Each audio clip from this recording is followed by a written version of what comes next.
Hi guys! So today I'm gonna do a review about Dreams of Gods and Monsters by Laini Taylor. The last book in the Dark of Smoke and Bone. The third book. People, I did not expect to be this big. I don't know, is it the same size? I don't even remember, but it is 600 pages, but it's very small writing. It feels like you're reading about 800.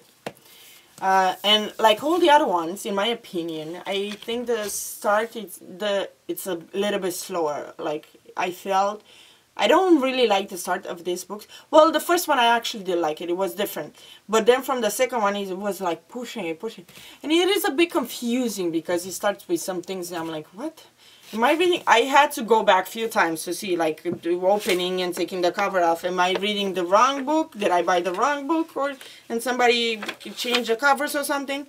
But no, I was reading the right book. And then after like 2 or 3 chapters in, it like started to make sense. So of course it starts pretty much where it was left on the beginning. Oh, sorry, in the last one. But so many things happen, and like after that, everything starts making sense. I think it gives a little bit too much details at some parts, but maybe they need it because you don't understand some of the things.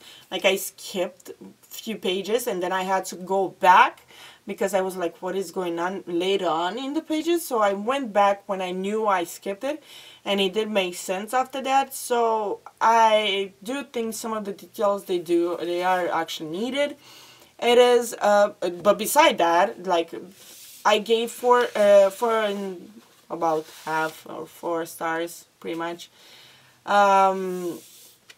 But I honestly enjoyed it. The plot was amazing. Of course, the plot this time in this one, I just love it that both enemies, they actually work together to dethrone the big enemy. It is the Emperor of the Angels. Right now, make it very quick.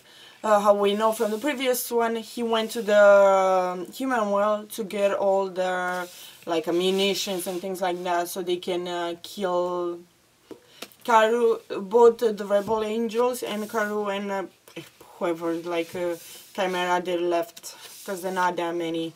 There's some important ones, but not that many. And Susanna and Mick, they're still together with her. It's just funny. I just love it at the end that everything like it turns out.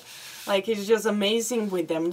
Susanna is just amazing people. It's just, I love her. I just love Susanna.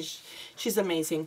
The ending is not that I didn't like it. It's just I feel like, no, I didn't want it like that because I did expect it to be like an actual fairy tale. So I wanted to be like, oh, they're going to be together forever and all of that. They are going to be together and all of that, Karu. And of course, you do expect that all the way to the end. It's just that it's going to be complicated. It goes through so many things and through like, you're like, what? And I knew something more, it has to be there. But I did not expect what they say here. It's just amazing. It's just amazing. I just love it how she plays all the actions and all the adventures. How I said before, it's a little bit maybe confusing at some points, but it is good to have the details and everything. She'll go back and forth. But I do love this series. This trilogy is just amazing. I honestly loved it. That's why I think it only took me 2 months to read all 3. It wasn't that I didn't like them, it's just I was waiting for a good time to read. I think this pretty much is the month of the series that I want to read, and fantasy, because I'm a lot in fantasy, so this is one of them. And yeah, if you guys have read it, let me know what you thought about it. What was your reaction? If you loved it, if you didn't, don't forget to subscribe, and don't wait for the next video. Bye bye.